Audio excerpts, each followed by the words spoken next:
ഏറ്റവും ഒടുവിൽ ഇപ്പോൾ PR പരസ്യം തിരിച്ചടിയല്ലേ? ഈ വിഷയത്തിൽ യഥാർത്ഥത്തിൽ പ്രതിപക്ഷം അതൊക്കെ പരസ്യം വരും പരസ്യം പോകും എന്ന് പറഞ്ഞ് വിട്ടിരുന്നെങ്കിൽ ഇത് ചർച്ചയാവൂ. ദേശാഭിമാനി, മാധ്യമം, ഹിന്ദു, ഇന്ത്യൻ എക്സ്പ്രസ് ആകെ 4 പത്രങ്ങളിൽ ആദ്യം വന്നത്. ഈ 4 പത്രം എനിക്ക് കേരളാമതിയിലും വന്നിട്ടുണ്ട്.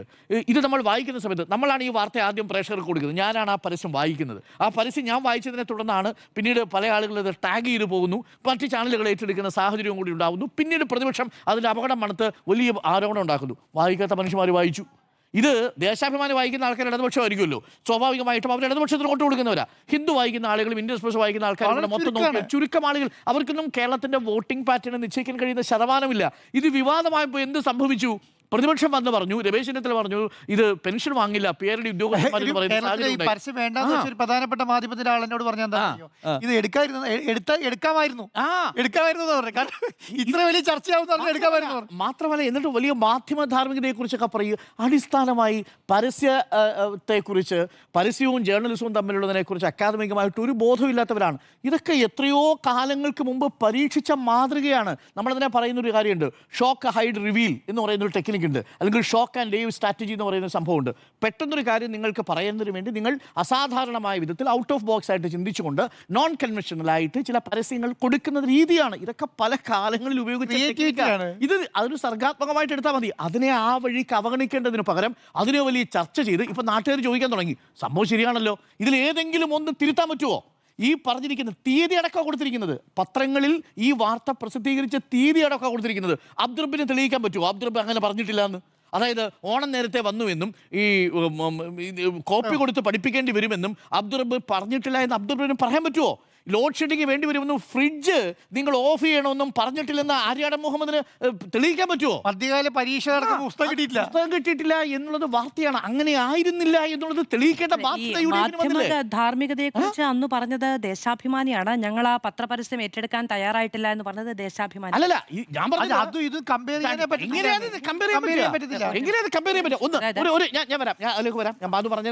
എനിക്ക് മറുപടിയുണ്ട്. ആ കണക്കും കൂടി ഞാൻ പറയാം. അപ്പോ വിവാദങ്ങൾ ഓരോന്നായിട്ട് ഉണ്ടാക്കുക.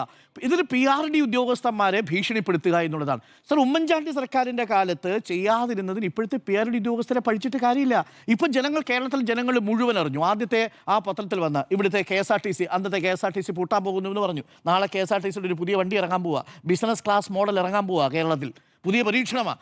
ബിസിനസ് ക്ലാസ് KSRTC ഇറങ്ങാൻ പോവുകയാണ്. KSRTCയിലെ ഡ്രൈവർമാർക്കും കണ്ടക്ടർമാർക്കും കൃത്യമായിട്ട് ശമ്പളം കിട്ടുന്ന അവസ്ഥ. ഹൈബീഡിന് പോലും പറയേണ്ടി വന്നു, ഈ ഗതാഗത വകുപ്പ് മന്ത്രി KSRTCയുടെ ഐശ്വര്യമാണ് എന്ന് പറഞ്ഞ ദിവസമാണിന്ന്. അപ്പോൾ അന്നത്തെ KSRTCയും ഇന്നത്തെ KSRTCയും, അന്നത്തെ ആരോഗ്യവകുപ്പും ഇന്നത്തെ ആരോഗ്യവകുപ്പും, ഇതെല്ലാം ജനങ്ങൾ താരതമ്യം ചെയ്യുന്ന അവസ്ഥയിലേക്ക് ആ പരസ്യം എത്തിച്ചു എന്നുള്ളതാണ്. അതിനെ വിവാദമാക്കിയ പ്രതിപക്ഷത്തിനും അവിടെ പിഴച്ചുപോയി. അപ്പോൾ യഥാർത്ഥത്തിൽ പ്രതിപക്ഷം കുഴിച്ച കുഴിയിൽ പ്രതിപക്ഷം തന്നെ വന്ന് വീഴുന്ന സാഹചര്യം ഏറ്റവും ഒടുവിലത്തെ സാഹചര്യത്തിലും ഉണ്ടാകുന്നു. ഒരു കണക്ക് കൂടി പറയാം. ആ പറഞ്ഞു പോയ സ്ഥിതിക്ക് നേരത്തെ പറഞ്ഞതാണ് തെലങ്കാനയുടെ പരസ്യം. ഈ തെലങ്കാനയിലെ പരസ്യം കേരളത്തിൽ ചെയ്യുന്ന എന്തുകൊണ്ട് ഞാനൊന്ന് ആലോചിച്ച് നോക്കി.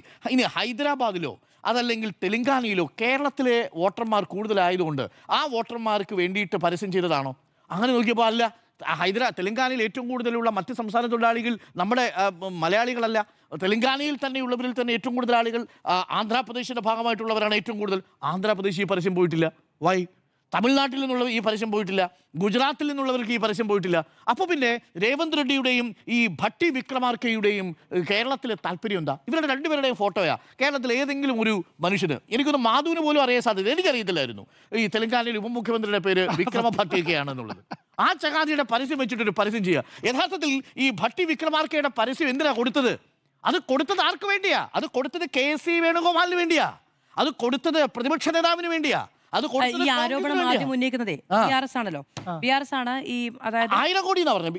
BRS ഞാൻ പറഞ്ഞു തീർത്തോട്ടെ. 1000 കോടി അല്ലെ, ഞാൻ പറഞ്ഞു തീർത്തിട്ട് 1000 കോടി രൂപയാണ് BRS വലിയ അഴിമതി ആണ് എന്ന് പറയുന്നത്, ഈ പരസ്യങ്ങൾ കൊടുക്കുന്നത് വഴി. ഇത് എന്തിനാ കേരളത്തിൽ കൊടുക്കുന്നത്? എന്നിട്ട് വലിയ ടാഗ് ലൈൻ, 1 കോടി സ്ത്രീകളെ കോടീശ്വരാക്കി മാറ്റുന്ന വഴിത്താര തെലങ്കാനയിലെ അംഗൻവാടികളെ കുറിച്ച്. തെലങ്കാനയിലെ അംഗൻവാടികളെ കുറിച്ച് കേരളത്തിലെ ജനങ്ങളോട് എന്തിനാ രാമാചു പറയുന്നത് എന്നുള്ളതല്ലേ പ്രധാനപ്പെട്ട ചോദ്യം. നമ്മുടെ അംഗൻവാടികൾ സൂപ്പറായിട്ട് പ്രവർത്തിച്ചുകൊണ്ടിരിക്കുമ്പോൾ തെലങ്കാനയിൽ ഞങ്ങൾ അംഗൻവാടികൾ തുറന്നു എന്ന് തെലങ്കാനയിലെ മുഖ്യമന്ത്രി ഉപമുഖ്യമന്ത്രിയുടെ ഫോട്ടോ വെച്ച് കേരളത്തിലെ 2 പത്രങ്ങൾ പരസ്യം ചെയ്യുക. അതിൽ മനോരമയ്ക്ക് 2.13 കോടിയാണെന്നാണ് ഞാൻ മനസ്സിലാക്കുന്നത്. 2,23,00,000 രൂപ കൊടുത്തുവെന്നും മറ്റൊന്ന് 1,50,00,000 കൊടുത്തുവെന്നുമാണ് അതിന്റെ റേറ്റ് വെച്ചുകൊണ്ട് ഒരു പരസ്യത്തിനാണോ? അത് തെലങ്കാനയിലെ പരസ്യ, തെലങ്കാനയുടെ ജാക്കറ്റ് പരസ്യം. ആ ജാക്കറ്റ് പരസ്യത്തിന് ഇത് ആരുടെ പണമാ? ഇത് ആരുടെ പണമാണ് മാധു? ഇത് തെലങ്കാനയിലെ ടാക്സ് പേഴ്സിന്റെ പണമല്ലേ? അതായത് കേരളത്തിൽ പ്രചരണത്തിന് വേണ്ടി കോൺഗ്രസ് ഉപയോഗിക്കുന്നത് തെലങ്കാനയിലെ സാധാരണക്കാരെ വോട്ടറുടെ പണമാണ്. ഇപ്പൊ കേരളത്തിലെ CPM ബംഗാളിൽ കൊണ്ടുപോയി കേരളത്തിലെ സർക്കാരിനെ കുറിച്ച് മാത്രം ഒരു എക്സ്ക്ലൂസീവ് പരസ്യം, നാഷണൽ പരസ്യമല്ല, നാഷണൽ പരസ്യം രാജസ്ഥാൻ കൊടുത്തിട്ടുണ്ട്, എനിക്കെതിരെ അഭിപ്രായമില്ല, അതൊരു രാഷ്ട്രീയമാണ്. പക്ഷെ ഒരു സ്റ്റേറ്റിൽ ഇലക്ഷൻ നടക്കാൻ പോകുന്ന സ്റ്റേറ്റിൽ മാത്രം കൊണ്ട് പരസ്യം കൊടുക്കുന്നതിന് ആർക്കും ഒന്നും പറയില്ലല്ലോ. അപ്പോൾ ഉണ്ടാക്കിയ പ്രചരണങ്ങളും വിവാദങ്ങളും അവരെ തന്നെ തിരിഞ്ഞുകൊത്തുന്ന ഒരു സാഹചര്യമാണ് എന്നുള്ളതാണ് എനിക്കിതിനകത്ത് പറയാനുള്ളത്. അതുകൊണ്ട് തന്നെ ഇനി വരാൻ പോകുന്ന ദിവസങ്ങളിൽ PR യുദ്ധം കടുക്കുമ്പോൾ ഭരണപക്ഷത്തിനും പ്രതിപക്ഷത്തിനും കടുത്ത പ്രതിരോധം തീർക്കേണ്ടി വരും എന്നുള്ളതാണ്. ഇതിനിടയിൽ വസ്തുതകൾ നമ്മൾ മറന്നു പോകരുത്. ഒറ്റ കാര്യം കൂടി പറയാം, ഇതുവരെയും പ്രതിപക്ഷം പറയാത്ത ചില ചോദ്യങ്ങളുണ്ട് കേട്ടോ. പ്രതിപക്ഷം ഇന്ന് മുഖ്യമന്ത്രിയുടെ ഫസ്റ്റ് ബ്ലാസ്റ്റിനെ കുറിച്ച് നേരത്തെ മാധു പറഞ്ഞല്ലോ. കക്കാടംപൊയിലെ തുരങ്കപാത, വയനാടൻ തുരങ്കപാത വന്നാൽ എന്താ ലാഭം? 1.5 മണിക്കൂർ ലാഭം. എത്ര ദൂരമാണ് കുറയുന്നത്? 35 കിലോമീറ്റർ. ആരുടെ ലൈഫ് ലൈനാണ് അവിടെ തെളിയാൻ പോകുന്നത്? വയനാട്ടിലെ സാധാരണക്കാരായ മനുഷ്യർ ബാംഗ്ലൂരുമായിട്ടുള്ള കണക്ടിവിറ്റി പോകാൻ പറ്റും. അവിടുത്തെ കർഷകരുടെ വലിയ പ്രതിസന്ധി പരിഹാരമാകും. നോക്കൂ, ഈ തുരങ്കപാത ഞങ്ങൾ എതിർക്കും എന്ന് പറഞ്ഞ ആൾ, നേതാവിന്റെ പേരെന്താ? പ്രതിപക്ഷ നേതാവ് VD സതീശനാണ്. ഈ തുരങ്കപാത അതിനെയൊക്കെ ഞങ്ങൾ എതിർക്കും എന്നാണ് പറഞ്ഞത്. അദ്ദേഹത്തിന്റെ ലാംഗ്വേജ് തന്നെ എങ്ങനെയാണ്? അപ്പോൾ ഈ സർക്കാർ മാറി UDF സർക്കാർ അധികാരത്തിൽ വന്നാൽ തുരങ്കപാത നടക്കുമോ? പ്രതിപക്ഷ നേതാവ് എന്ന് പറയുന്നത് അതിനെയൊക്കെ ഞങ്ങൾ എതിർക്കും എന്നാണ് പറഞ്ഞത്. എത്രയാ കോടി അനുവദിച്ചിരിക്കുന്നത്? കിഫ്ബിയിൽ നിന്ന് 2143 കോടി രൂപയാണ് അനുവദിച്ചിരിക്കുന്നത്. പ്രേക്ഷകർക്കറിയോ? ഈ കിഫ്ബി എതിർത്തവരാ പ്രതിപക്ഷം. ഈ ഞങ്ങൾ അധികാരത്തിൽ വന്നാൽ ലൈഫ് മിഷൻ പിരിച്ചുവിടുമെന്ന് പറഞ്ഞവരാ. കിഫ്ബി എന്ന് പറയുന്ന പദ്ധതി അത് നടപ്പിലാക്കില്ല എന്ന് പറഞ്ഞവരാ. കിഫ്ബി ഇപ്പോൾ അടുത്തുകൊണ്ടുവന്ന 3 പദ്ധതികളുണ്ട് കേട്ടോ. ഞാനിത് ഡീറ്റെയിൽ ആയിട്ട് വായിച്ചപ്പോഴാണ് മനസ്സിലാക്കിയത്. അങ്കമാലി പാത 4 വരിയാക്കാൻ MC റോഡ്, അങ്കമാലി മുതൽ കേശവദാസപുരം വരെ 4 വരി പാതയാക്കാൻ പോവുക. എത്രയാ ചെലവഴിച്ചിരിക്കുന്നത് അറിയാമോ? 5217 കോടി രൂപ. 5217 കോടി രൂപ കിഫ്ബിയിൽ നിന്ന് മാറ്റി വെച്ചേക്കുക. അങ്കമാലി മുതൽ ഈ പറയുന്ന കോൺഗ്രസിലെ MLA മാരുടെ മണ്ഡലത്തിലൂടെ പോകുന്നതാ. റോജി ജോണിന്റെ മണ്ഡലത്തിൽ തുടങ്ങി അങ്ങ് കേശവദാസപുരത്ത് തീരുന്ന MC റോഡിന്റെ 4 വരി പാത വേണ്ടെന്ന് പറയുമോ കോൺഗ്രസ്സുകാർ? ആ MC റോഡിന് വേണ്ടിയിട്ട് 5217 കോടി രൂപ കിഫ്ബിയിൽ നിന്ന് നീക്കിവെച്ചത് ശരിയല്ല എന്ന് കോൺഗ്രസ്സുകാർ പറയുമോ?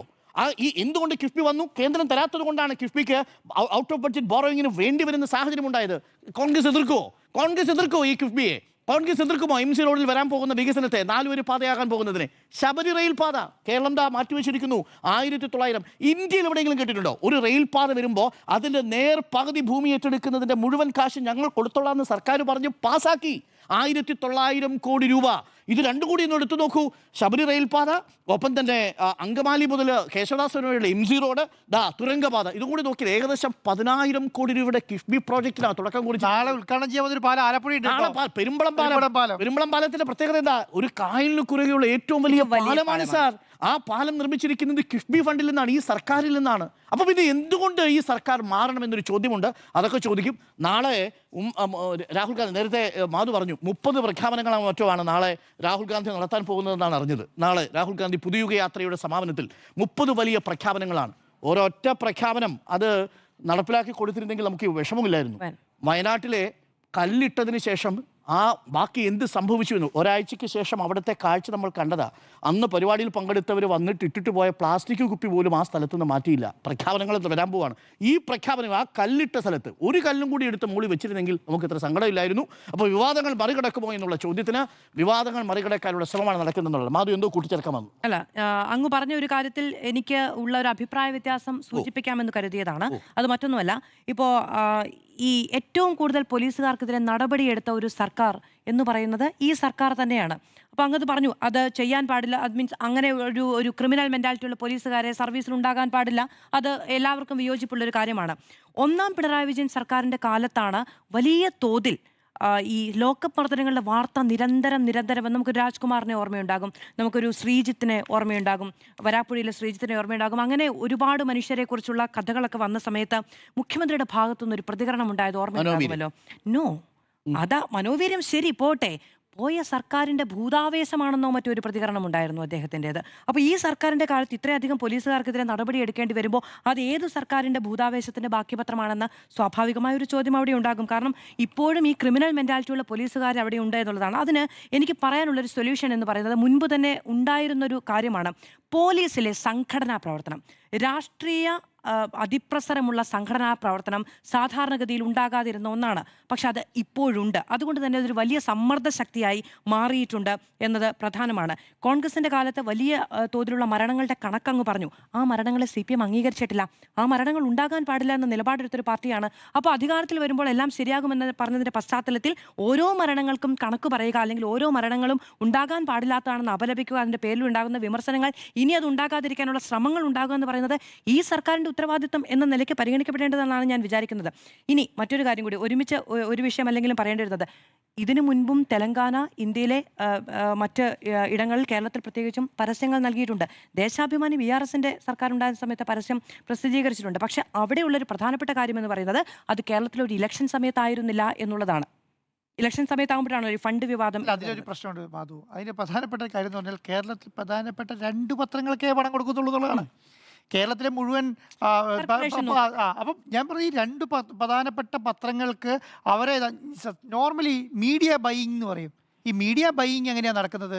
പണം കൊടുത്ത് നമ്മുടെ ഭാഗമാക്കി വെക്കുക എന്നുള്ളതാണ്. അതിനുള്ള സംവിധാനം പണമുള്ള സ്റ്റേറ്റ് എല്ലാ പത്രങ്ങൾക്കും PRD റേറ്റ് ഇട്ട് കഴിഞ്ഞാൽ അങ്ങനെ ഏതെങ്കിലും പത്രത്തിന് കൊടുക്കാൻ പറ്റത്തില്ല. എല്ലാ പത്രങ്ങൾക്കും ഞാനിപ്പോ ഇന്നലെ കേരളത്തിലെ പത്രങ്ങൾക്ക് കൊടുക്കുന്ന പ്രൈസ് ഒന്ന് എടുത്ത് നോക്കിയായിരുന്നു. ആ പ്രൈസിന്റെ റേറ്റ് എത്രയാണെന്നറിയോ? 46 ലക്ഷമാണ്. ഒരു മിനിറ്റ് ഞാൻ പറഞ്ഞുതരാം. അതിന്റെ പത്രങ്ങൾക്ക് കൊടുക്കുന്ന പ്രൈസ് എന്ന് പറയുന്നത് 49 ലക്ഷമാണ് ഈ പ്രധാനപ്പെട്ട പരസ്യത്തിന്. ആ സ്ഥലത്താണ് 2 കോടി 13 ലക്ഷം കൊടുക്കുന്നത്. മറ്റേ 1.5 കോടിയും 13 ലക്ഷം കൊടുക്കുന്നത് 50 ലക്ഷത്തിൽ താഴെ മാത്രം റേറ്റിൽ കേരള സർക്കാർ കൊടുക്കുന്ന പരസ്യം അത് 1.5 കോടി 2 കോടി കൂട്ടി കൊടുക്കുകയാണ്. അപ്പൊ ഇതിനാണ് പറയുന്നത് മലയാളത്തിൽ മീഡിയ ബൈയിങ്. അപ്പൊ അതിന് നമ്മുടെ ഭാഗത്തുനിന്ന് വാർത്ത ചെയ്യാൻ വേണ്ടി ചെയ്യിക്കുക. വേറൊരു വിവാദം കൂടെ വന്നിട്ട് അതിന്റെ മറുപടി ഇപ്പോൾ ഒരു പ്രേക്ഷകൻ എനിക്ക് അയച്ചു തന്നതാണ്. അതായത് ഈ കോൺഗ്രസ്സുകാർ DYFI കൊടുത്ത പണത്തെക്കുറിച്ച് ചോദിച്ചല്ലോ. അതിപ്പോൾ കുരുക്കിലായിരിക്കുക. RTA പ്രകാരം കൃത്യമായിട്ട് 17-ാം തീയതിയും 5-ാം തീയതിയുമായിട്ട് അടച്ച മുഴുവൻ പണത്തിന്റെയും കൃത്യമായി കഴിഞ്ഞ ദിവസം അത് VK സനോജ് അടക്കം ഫേസ്ബുക്കിൽ കൃത്യമായി പങ്കുവെക്കുകയും ചെയ്തു. അപ്പൊ അതുപോലെ റെസിപ്റ്റ് വേണമെന്നാണ്. ആ റെസിപ്റ്റ് ആണ് ഇപ്പോൾ